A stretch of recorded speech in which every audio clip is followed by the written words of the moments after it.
ছিল সে দাঁতের ডাক্তার, এখন সে বলল না আমি শুধুমাত্র দাঁত দেখবো না, আমার পুরো শরীর, একটা মানুষের পুরো শরীর নিয়ে চেক আপ করতে হবে। তার জন্য এখন সে নীলফামারী মেডিকেল। আসসালামু আলাইকুম। এবার আমরা উম্মে সালমার বিজয়ের গল্প শুনবো। উম্মে সালমা, তুমি কততম হয়েছো এবং কোথায় চান্স পেয়েছো? আমি এই বছর মেডিকেল এবং ডেন্টাল ভর্তি পরীক্ষায় 190তম হয়ে সলিমুল্লাহ মেডিকেল কলেজ ডেন্টাল ইউনিটে চান্স পেয়েছি আলহামদুলিল্লাহ।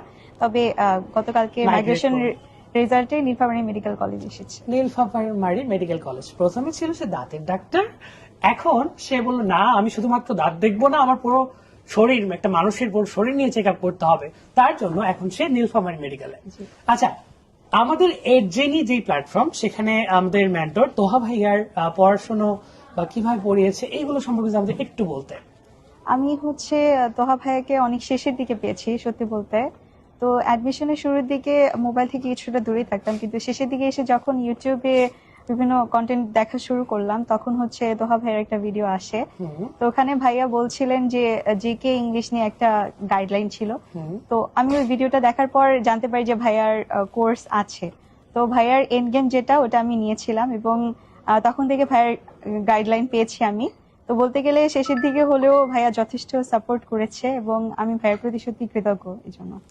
অসাধারণ। তো তোহা ভাই, আচ্ছা এখানে একটা ছোট্ট জিনিস বলি, মাঝে মধ্যে হয়তো ফোন ইউজ করাটাও খুব একটা বোকামির কাজ না।